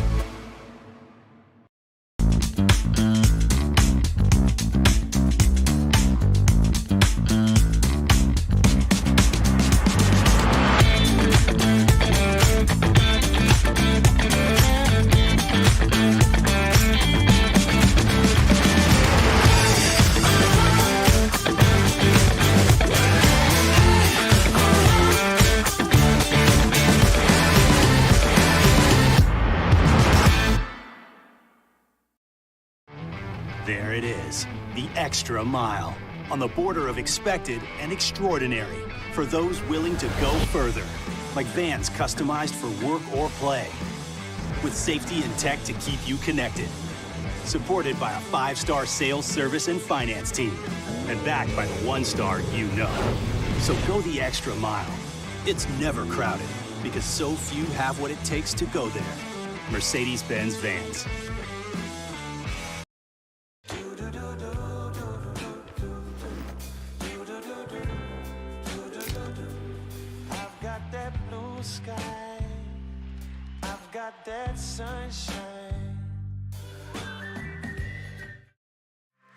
Women who suffer from cardiac arrest outside of a hospital are less likely than men to receive life-saving CPR from bystanders. This is especially true for Black and Latino women. Be the one in your family to help change this statistic by taking the American Heart Association's challenge to learn CPR. Be the beat for someone you love. You can make a difference when it matters most. Go to heart.org today to take the CPR challenge and save lives.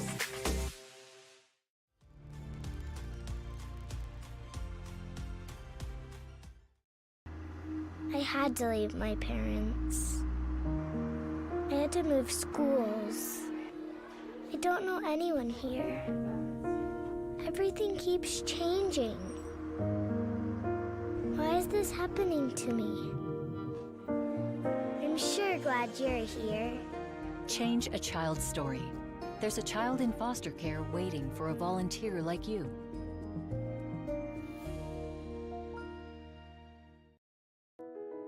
I've been doing business with Luba for 25 years. They're dependable, trustworthy.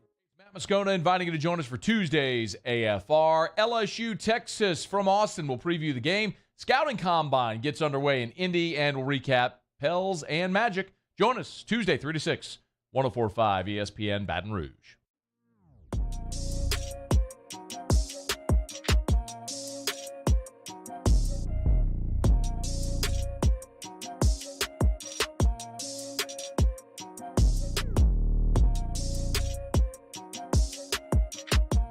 This is Hunt Palmer on 104.5 ESPN Baton Rouge. It's 2:30 on Tuesday. That means it's time to go to New Orleans for our New Orleans correspondent. That is Sharif Ishak, he of WDSU, and we talk all things New Orleans. Well, the Saints don't really have a quarterback or any room to sign any free agents, and Pels can't really win. What do you want to talk about, Sharif? Po' boys, riverboat cruises, beignets? Let's talk about Tulane football. I'm sure the LSU crowd over there would really love that. They opened up spring practice today.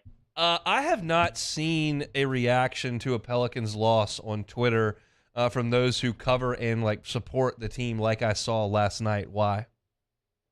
That was just an inexcusable loss, an inexcusable, awful loss. You can't have a loss like that. I mean, I understand they happen, but this team it's broken. They are broken in so many areas. I don't know if they can fix it. Everyone can talk about how big of a loss Zion is, which he certainly is. Even with him on the court, I think they still have so many deficiencies that I don't think this team can fix those issues. And they're having a lot of those issues show up at the wrong time. So essentially, they're reverse of what they did last year. They started slow and finished strong last year. They started fast, and they are finishing horribly right now.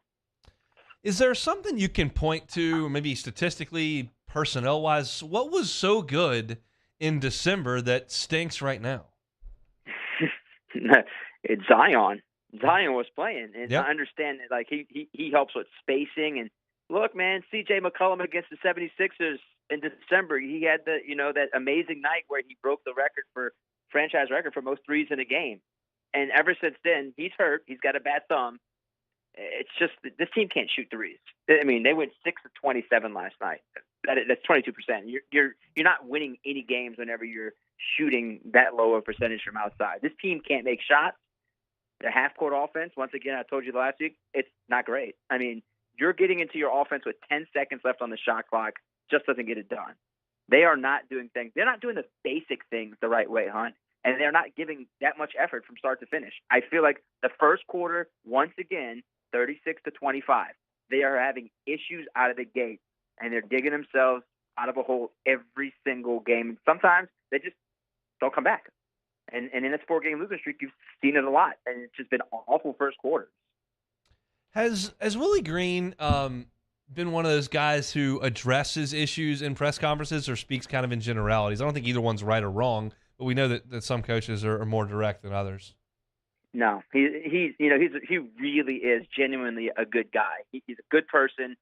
He's a player's type of coach. He's not going to get fiery. He's not going to throw people under the bus. That's one thing he doesn't do. That's why the players love him. He'll say, "Hey, we need to be more accountable. We got to play with better energy from start to finish." That's what he'll say. He'll never throw JV under the bus. He'll never throw Herb Jones under the bus or BI. Any of the players. He's not going to throw guys under the bus. That's not his thing. He's not a rah-rah get mad type of guy. You don't see that from him. outside of that one game he got tossed out of. As far as the offense goes, because we know that's been the bugaboo throughout this skid that there's now stretched 2 months. They're not going to get Zion back anytime soon, I don't think. So how do they fix it without him? What player or two need to improve what they're doing? I honestly think they need to go back to Trey Murphy starting instead of Josh Richardson. It's just not working. You got to get Trey Murphy more than 21 minutes, and you got to get him more than 8 shots. I said last night I need a guy like Trey Murphy to shoot 8 to 10 3-pointers a game. You've got to find some way to get 3 points attempts up. I mean, he said he wanted more than 30 a game. Last night they got 27. They're not getting to that 30 or more mark at all. I mean, they're really struggling to get above the 30 mark. I mean, I think it's got to be Trey and JV. I mean, JV's nice guy, good rebounder, but this offseason they've got to find a different solution. I mean, it's not working at center. They need to get an athletic big. It's just not today's game. It's not JV's game. He is a big guy. He's not athletic. He can't get back on defense. Those are the two guys I think that would help the team tremendous if they can step it up a little bit more. But they're not doing it. And Dyson Daniels just sat on the bench all last night. Why is he not playing? I'd love to see more Dyson. They drafted him high for a reason. So maybe they tinker with the lineup as they go on the West Coast road trip again. Do something, because it's not working. The team is sinking and sinking fast. Obviously, you feel differently about this team than you did at Christmas. Do you feel differently about next year's team, the team after that, than you did about over Christmas? Because it was a young nucleus, young core, and now you got Zion that's been hurt, and CJ can't shoot, and his thumb hurts. And I mean, those things can be fixed with time. Do you feel differently about the future of the franchise of the next 2 years than you did 60 days ago? With us always talking about it, it's the if this team is healthy, if this team can stay healthy. At some point in time, I want to stop telling you that. I want to stop saying if and when. I just want to say this team is a top 3 team in the Western Conference. It's really getting tiresome talking about their health. I mean, there's no such thing as like the team staying fully healthy throughout the season, but it's bad whenever your 2 core players are missing a lot of games. I mean, especially Zion missing 170 plus games in his career. I mean, that certainly isn't going to keep anyone happy. Fan base, the team, the coaches, the executives. Right now, I don't feel good. I really don't feel good about like where it's going. If this is like, the Groundhog Day scenario every year with this team with injuries, they're going to have to address some things this offseason to fix, their injury issues, or they're just going to have to do different players. I mean, they built this team around Zion, and now it's not working without Zion. So you have to figure out how you can make it work without Zion if that's going to continue while he's here. I mean, it's plain and simple. Who's going to play quarterback for the Saints? I'm still sticking with Derek Carr. I really do. I think all the smoke you're seeing is agent smoke. Oh, this team is going to meet with him. This team, he wants $35 million. That's coming from his camp. I don't think a team's going to pay him $35 million. Maybe the Jets are crazy enough to do it. I just don't see it happening. I mean, I'll stick with Derek Carr. If he says it's fit, I think the fit would be here for him to come here. I mean, the Jets, why would he go to New York and play in that division? That division's getting better. This division is not going to be good. No. You're going to put yourself in this division where you have a chance to win a division and play a home game. He's going to play, if he's on the team, 12 games next year in a dome. Why would you not want to play in a dome instead of playing in the cold? That's just me. I'm right there with you on that one. Is that a good thing for the Saints if they bring in Derek Carr? It's better than having Andy Dalton.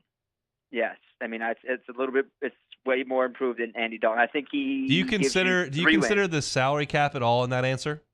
No, the salary cap to me is a credit card for the Saints. Okay.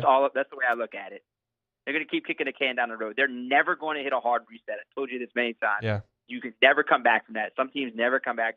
I think it's a credit card for them. I don't look at the cap. You get a quarterback like him, it's at least worth 3 wins for the Saints. What do you make of the rest of the division then? I think the team that you got to watch for is the Carolina Panthers. I think Frank Reich, being a offensive-minded coach, they already had a solid defense. So I'd watch for them. I don't know what they're going to do quarterback-wise. You know, did they draft with their 9th overall pick? Did they try to move up and snag one of the rookies? But even though if they do go with a rookie, they might still be a year or two away. But I'd watch for them. That's a team. Falcons are always going to be the Falcons. I mean, who knows with them? And if they're going with a Kyle Trask in Tampa, good luck. I mean, I'm just I was saying, told Jeff Darlington said that Tampa thinks he's the best quarterback in the division. And look, we might be the ones getting laughed at if that becomes the case, even if the Saints get Derek Carr. But I just don't buy it. I really don't buy it. I think if Saints get Derek Carr, they're looking like a 10-win team. They can win the division with 10 wins. I mean, he's worth the 3 wins. Could have had 10 last year if they had him at quarterback. All right, last question here, Sharif. We appreciate your time. How are the crowds going to be for the Pels over the next couple of weeks? Man, look, they're on the road right now. They get the Mavs next Wednesday. I haven't looked that far ahead at their schedule. They're going to get the Lakers on the 14th on a Tuesday. I assume that those 2 games will be pretty packed. Look, man, they don't find a way to beat the Blazers on Wednesday in Portland. God help us, man. I don't know what's going to happen. I mean, they're already tied with Portland, and if Portland beats them, they're going to put them right out of the play-in. So, and things could get worse because I think they're going to play the Kings and Warriors as well. So, may not be that good, man. It really is trending in the wrong direction. I hate to be the negative guy, but it's you see all the cracks now, and it's just getting worse by each game. Yeah, I think any optimism for this season is about gone, even from me, the guy who's just watching it from afar. But I still think there's reason to believe they can be a really good team next year. Now, would I bet on it? Probably not, because the injury bug's been so bad. But I think it's not like the franchise. I think they're in a much better spot than the Saints are, quite frankly. Yeah, in terms of the young talent they have, but I still think, look, they need to go get an athletic. They need to get a Miles Turner. They need to get somebody like that at center, and they need to get another shooter. I mean, Herb can't play. He can't shoot, man. I love Herb. He's a slasher and a defender, but they got to find someone who could start in his spot next year that can shoot the ball and give you a little bit more than Herb on offense. And I think, for the most part, they are in a better spot than the Saints, but you never know, man. With 1 or 2 moves this offseason in that draft, the Saints could easily put themselves right back into the discussion of being, a solid team. All right, Sharif, we'll talk next week. Thanks, man. All right, next week I'll probably give you a crazy number 29 overall pick for the Saints. That's what I'll look forward to. Perfect. Very excited about that. He is Sharif Ishak from WDSU. Joins us every single Tuesday here in the second hour, talking Saints and Pels. It's kind of a sad deal, but I do believe that. I'm not ready to give up on Zion Williamson, Brandon Ingram, C.J. McCollum, Herb Jones, and this young nucleus they've got with Alvarado, and I still think Murphy. They're not. You can't just give up on the whole thing just at this point. There comes a time where you have to. The Cubs had to do it with their crew, and I know I always talk about it, but it's what I know. And it's what eventually you had to cut ties. I don't think that the Pels are there. I just think this season is about cooked. They just can't get it in out of neutral. I don't think Zion's coming back, and it's just a bad spot there for the Pels. We'll come back. We'll play some Take It or Leave It, and then we'll get on down the road on a Tuesday. Hunt Palmer Show. This is Hunt Palmer.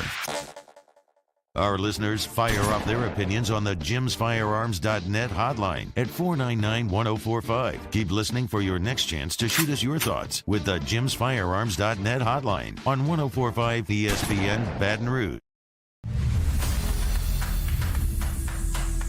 We get it done with strength, commitment, dedication, grit.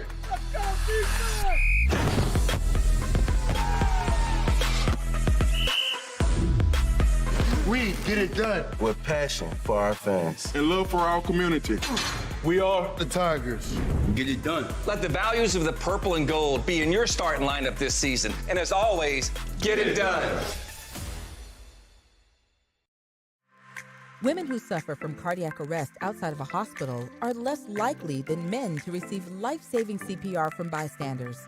This is especially true for Black and Latino women. Be the one in your family to help change this statistic by taking the American Heart Association's challenge to learn CPR. Be the beat for someone you love. You can make a difference when it matters most. Go to heart.org today to take the CPR challenge and save lives.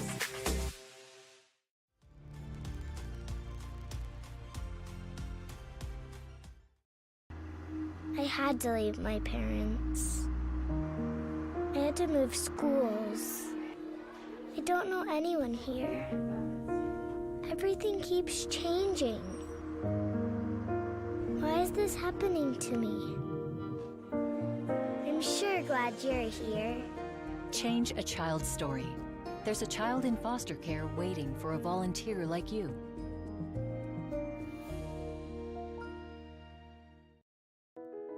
I've been doing business with Luba for 25 years. They're dependable, trustworthy. It's just the attention to detail with our clients. Our folks have years and years of experience. They're highly trained professionals, but many companies have that asset.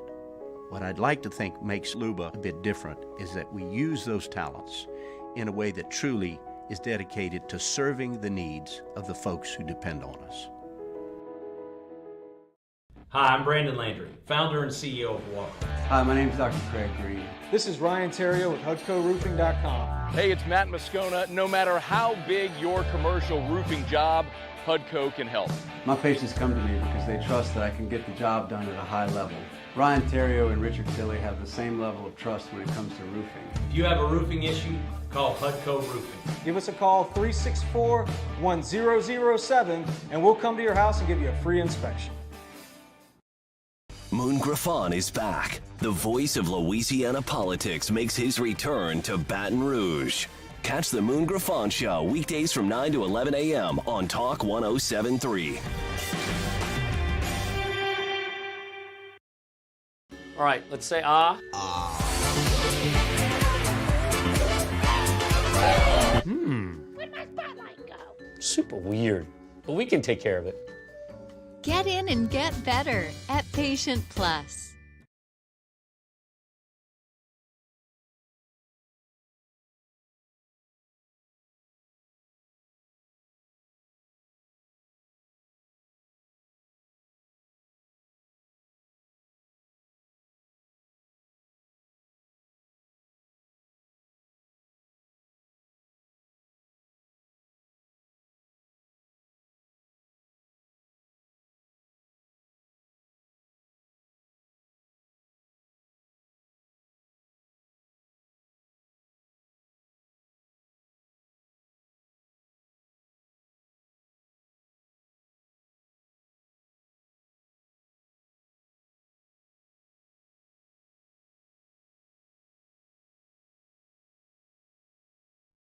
Jimmy out and Mike Delicano for the Tuesday evening edition of Game Time, presented by Bet Rivers. We're at Mike Anderson's on Lee, just off of Nicholson. That's Game Time, presented by Bet Rivers, 6 to 8 p.m. on 104.5 ESPN Baton Rouge.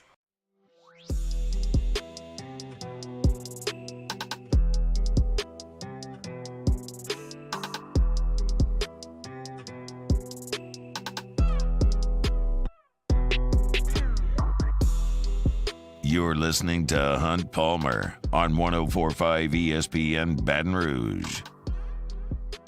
Citizens Bank and Trust brings you the poll question of the day each and every day here on the Hunt Palmer Show. We asked this earlier today. Will Antoine Davis break Pistol Pete's all-time points record? He's 63 points away. 69% of you said no. It's a nice percentage there. 31% say that yes, he will break the record. Of course, his Detroit Mercy Squad going to tip things off here after 6 o'clock.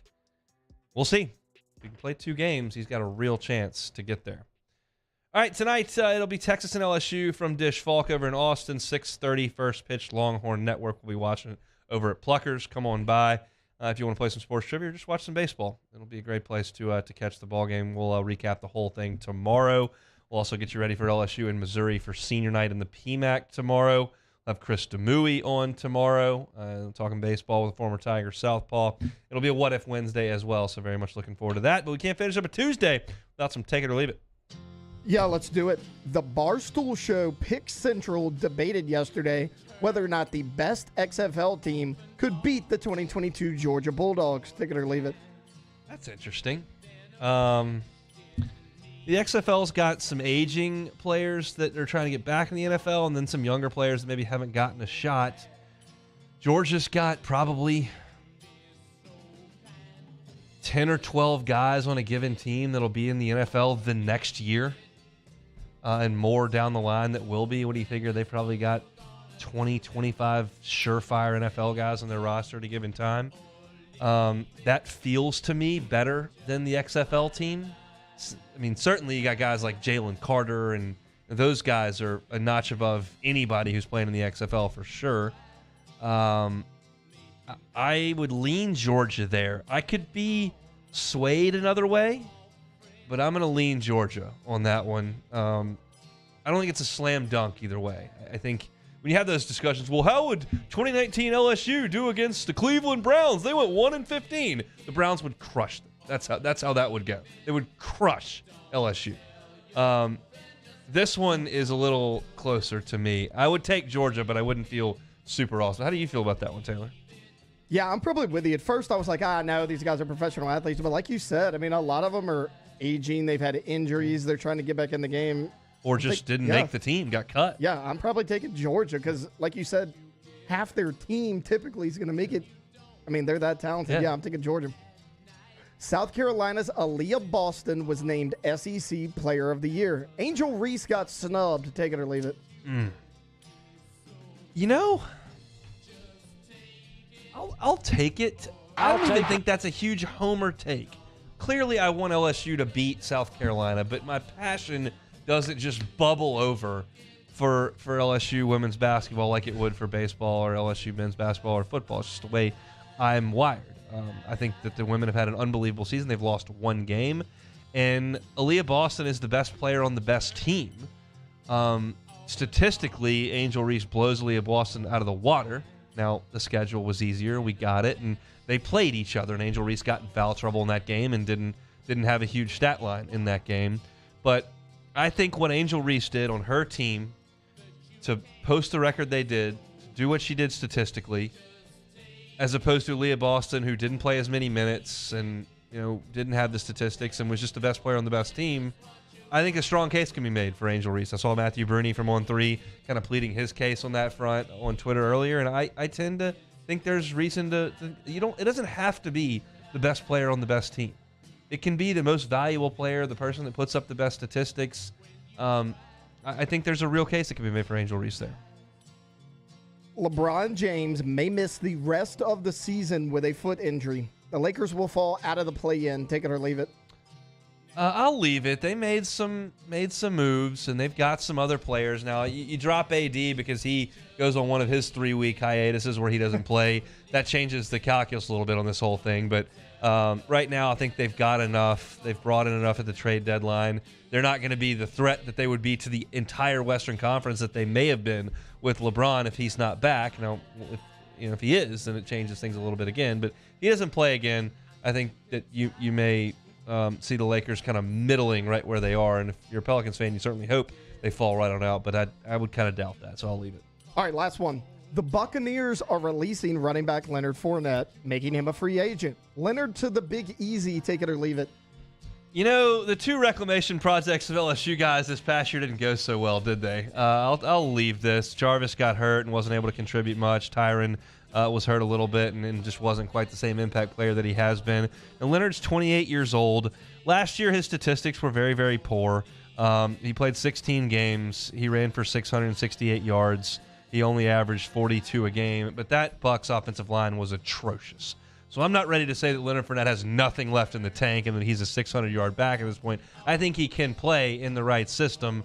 I don't think the Saints should invest that heavily in a free agent running back when I think they've done such a good job over the years of finding some guys later in the draft that may be able to help him for far, far less dollars. So I wouldn't put it past him for looking at Leonard Fournette, but I think that his path probably leads elsewhere. But there's no question the Saints have got to do something at running back because just Alvin Kamara, who's now facing a suspension, is not nearly enough. So if they went and signed Leonard, I wouldn't think it was a terrible move.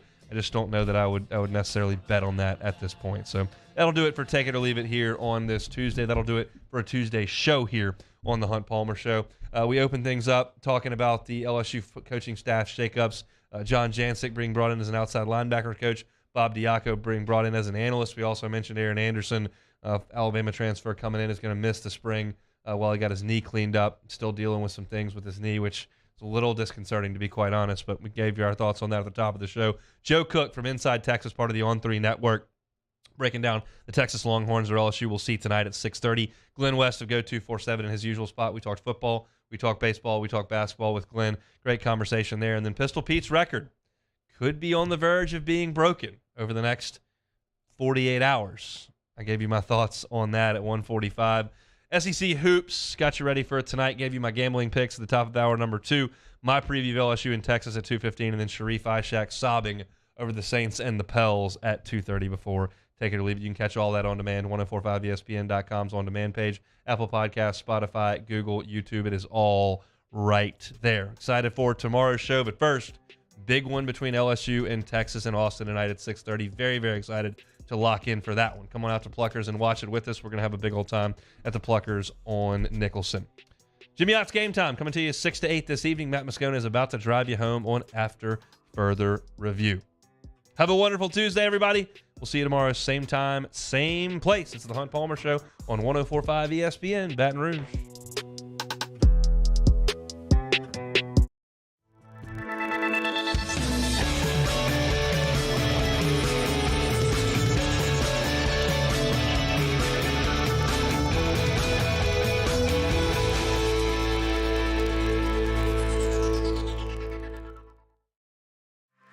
Women who suffer from cardiac arrest outside of a hospital are less likely than men to receive life-saving CPR from bystanders. This is especially true for Black and Latino women. Be the one in your family to help change this statistic by taking the American Heart Association's challenge to learn CPR. Be the beat for someone you love.